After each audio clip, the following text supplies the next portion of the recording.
Assalamualaikum warahmatullahi wabarakatuh. Alhamdulillahi rabbil alamin. Wassalatu wassalamu ala asrafil anbiya'i wal mursalin wa ala alihi washabbihi ajmain. Yang saya hormati Bapak dosen pengampu mata kuliah Ushul Fikih Keuangan, Bapak Ahmad Husaini Sarbani Tanjung MA. Dan yang saya banggakan teman-teman sekalian, adapun judul presentasi kami kali ini yang berjudul taklid. Perkenalkan, nama saya Rizky Ferdimansyah, saya selaku moderator dari kelompok 8. Adapun presentator saya, presentator 1 F. Wida Handayani Batubara, dan presentator kedua Andin Karisa Salwa. Baiklah, sebelum kita memulai presentasi ini, ada baiknya kita membaca basmalah. Bismillahirrahmanirrahim.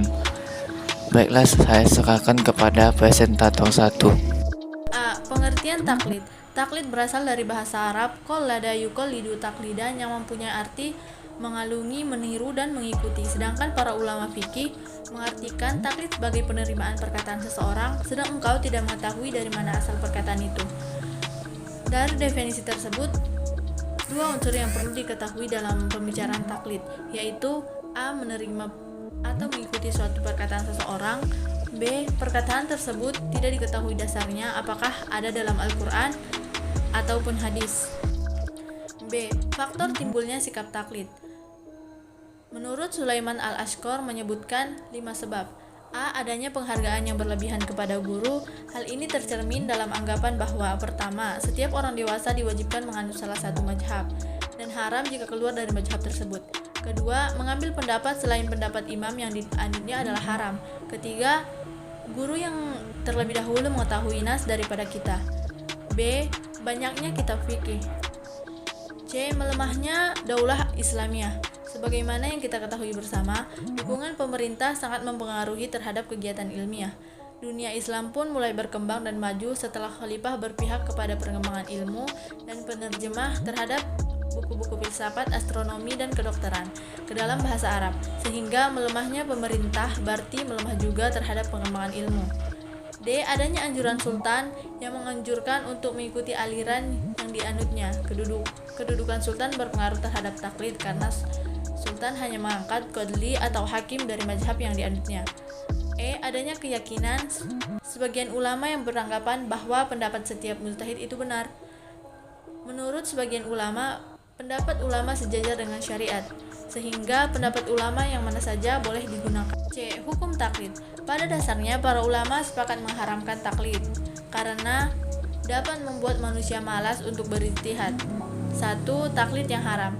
Para ulama membagi taklid menjadi yang dihukumi haram itu menjadi 3 macam.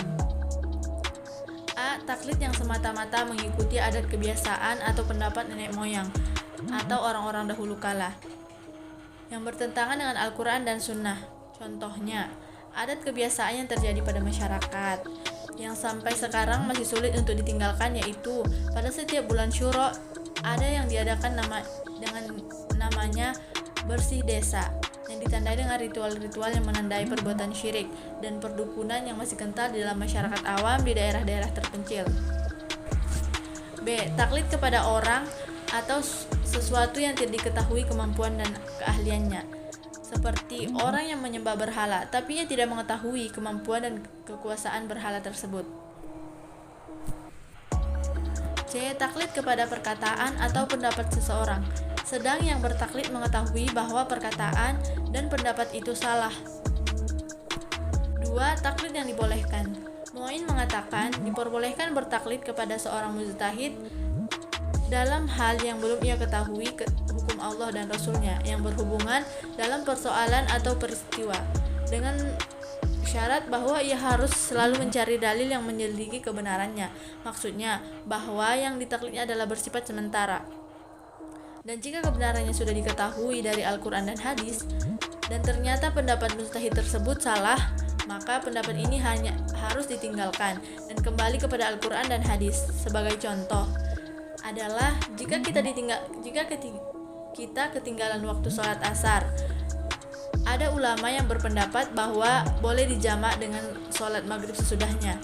Untuk sementara kita boleh mengikuti pendapat tersebut. Jika kita menemukan dalil dalam menyalahkan pendapat tersebut, kita harus meninggalkannya. D. Manfaat dan bahaya taklid. Adapun beberapa manfaat dari sikap taklid ini yang dapat kita pahami dan masih dalam batas toleransi adalah: 1. Memberikan kemudahan bagi kalangan awam terhadap pelaksanaan sebuah permasalahan syariat. Hal ini tentunya dengan melihat kondisi umat yang tidak memungkinkan untuk mempelajari lebih mendalam lagi terhadap syariat atau Al-Quran dan hadis. Yang kedua, menghindari penyimpangan aktivitas syariat di kalangan umat Islam awam, apalagi hal tersebut dapat membawa mereka ke jalan kesesatan, dan tentu saja seorang alim dalam hal ini bertanggung jawab terhadap apa yang telah disampaikannya. Tak terlepas pula bahwa sikap taklid dapat membahayakan umat Islam, di antaranya adalah: 1. Terjadinya ta'assub atau fanatisme buta terhadap suatu mazhab atau pemikiran yang berlebihan dan sangat rentan terjadinya pepecahan di kalangan umat Islam, apalagi kalangan Islam yang awam. 2. Meskipun sikap taklid ini dibolehkan bagi kalangan awam, namun tetap saja hal ini bisa menimbulkan kemenandegan dan kejumudan berfikir di kalangan umat Islam, sehingga pemahaman tentang syariat masih kaku dan tidak mengikuti perkembangan zaman. 3. Sikap taklid menjadi indikasi terhadap tertutupnya sebuah ijtihad, dan hal ini dapat diartikan sebagai pembodohan terhadap umat.